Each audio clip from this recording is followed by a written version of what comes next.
बांग्लादेश में हिंदुओं को लेकर जारी हिंसा कम होने का नाम नहीं ले रही है। बांग्लादेश में हिंदुओं पर लगातार हो रही प्रताड़ना से अल्पसंख्यकों की सुरक्षा को लेकर नई चिंताएं पैदा हो गई हैं। हाल ही में मयमन सिंह में हिंदू युवक दीपू चंद्र दास की पीट कर हत्या के बाद एक और हिंदू युवक को भीड़ ने पीट कर मौत के घाट उतार दिया है।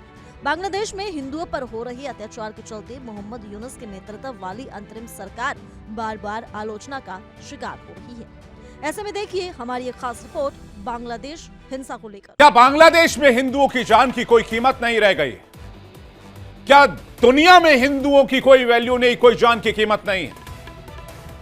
क्या बांग्लादेश में मंदिरों का चलना, घरों का उजड़ना, आस्था का रोना जाना, हिंदुओं की हत्या करना सब नॉर्मल है? बांग्लादेश में हिंदू समुदाय पर हो रही हिंसा कोई छिटपुट घटना नहीं है। पूरी दुनिया में आवाज उठाई जा रही है, इंसानियत चीख रही है,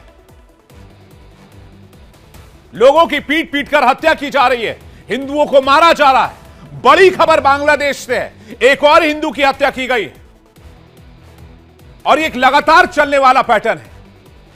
कभी चुनाव के नाम पर, कभी अफवाह के नाम पर, कभी सियासत के नाम पर, कभी एजेंडा के नाम पर और कभी हिंदुस्तान के नाम पर बांग्लादेश में हिंदुओं पर कत्लेआम। निशाने पर वही अल्पसंख्यक हिंदू जो भारत से छूटे तो पाकिस्तान में छूट गए, कोई बांग्लादेश में छूट गया और अब उन्हें इन इलाकों से साफ किया जा रहा है। दुनिया की सबसे बड़ी लोकतांत्रिक शक्ति अमेरिका वेट एंड वॉच पर है, लेकिन याद रखिए भारत का वेट एंड वॉच कमजोरी नहीं होता। भारत रणनीतिक धैर्य रखता है, लेकिन भारत कृष्ण का देश है। जब शिशुपाल ने 100 गालियां दी तो कृष्ण ने शिशुपाल के सिर को धड़ से अलग कर दिया। तो बांग्लादेश शिशुपाल बन चुका है। आज जो लोग भारत की चुप्पी को उसकी मजबूरी समझ रहे हैं, उन्हें इतिहास भी पढ़ना होगा। भारत जब बोलता है, बयान देता है और जवाब देता है तो दिशा बदल देता है। आज इसी खबर पर सबसे बड़ी चर्चा, अखंड भारत के टूटने की कहानी और हिंदुओं के ऊपर अत्याचार की पूरी क्रोनोलॉजी और बांग्लादेश की खामोशी पर सवाल। सबसे बड़ी इंटरनेशनल डिबेट।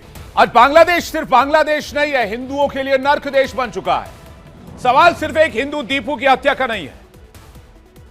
क्या भारत की चुप्पी पड़ोसी देशों में हिंदुओं के लिए खतरे की घंटी बज रही है? और क्या इतिहास हमें फिर से वही गलती दोहराने की सजा दे रहा है? बांग्लादेश जिसका जन्म 1971 में भारत ने कराया, जिस देश को भारत ने मानवीय आधार पर सैन्य बलिदान देकर, सैनिकों की शहादत देकर आजादी दिलवाई, हिंदुस्तानियों ने शहादत दी थी इस बांग्लादेश के लिए। मुझे अफसोस के साथ कहना पड़ रहा है, उसी बांग्लादेश में आज हिंदुओं की लिंचिंग की जा रही। उसी बांग्लादेश से हिंदू मंदिरों और घरों को जलाने की तस्वीर सामने आ रही है, हिंदू युवक को जलाने की तस्वीर सामने आ रही है। और एक बड़ी खबर मैं आपको बताना चाहता हूं, दो तस्वीर आप देख रहे हैं, दोनों तस्वीर आपके सामने, पहले दीपू दास की हत्या और अब अमृत मंडल की हत्या की खबर आ रही है। बहुत बड़ी खबर इस वक्त की, अमृत मंडल की बांग्लादेश में लिंचिंग कर दी गई है। चुन चुनकर लोगों ने निशाना बनाया और अमृत मंडल को मार दिया गया।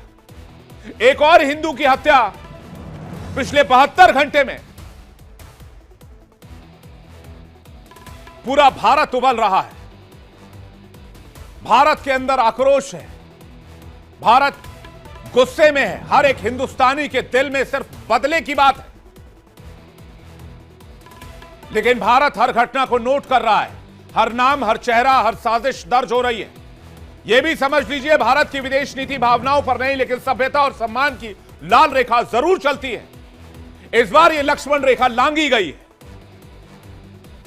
और जवाब सिर्फ शब्दों में नहीं होगा। यह बात सही है कि भारत बुद्ध की धरती है, भारत युद्ध की धरती नहीं है। भारत शांति चाहता है, स्थिरता चाहता है, लेकिन अपमान स्वीकार करना हमारी संस्कृति नहीं है। यह कृष्ण का देश है, यह परशुराम का देश है। बांग्लादेश में हिंदुओं को निशाना बनाने पर हिंदुस्तान में आक्रोश है, देश में लोगों का गुस्सा फूट रहा है। एक एक करके तस्वीर देख लीजिए पूरे हिंदुस्तान में किस तरह से आक्रोश की ज्वाला चल रही है। और बांग्लादेश आंख खोलकर देख ले, कि आज हिंदुस्तान का गुस्सा 7वें आसमान पर है। बांग्लादेश को उसकी औकात पता होनी चाहिए।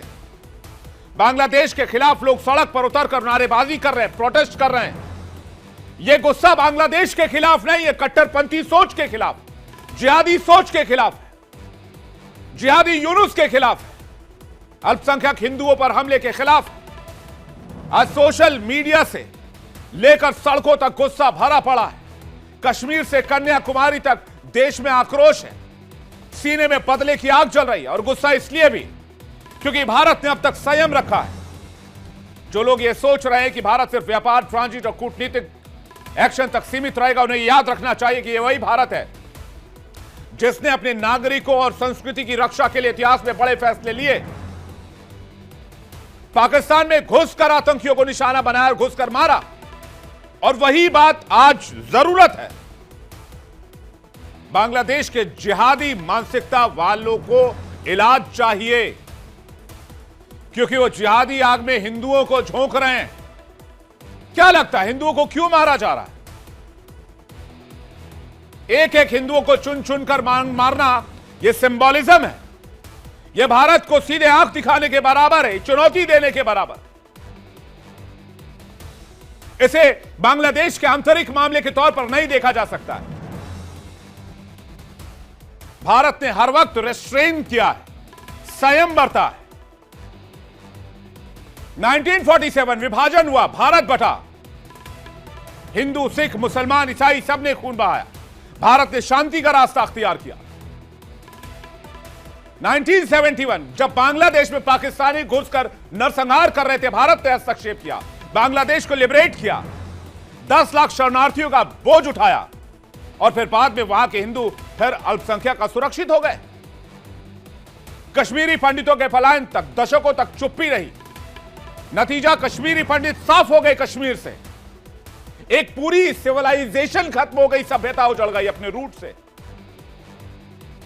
इतिहास गवाह है, हिंदुओं की खामोशी की कीमत बार बार हिंदुस्तान ने चुकाई है। और यहां एक बात समझना जरूरी है,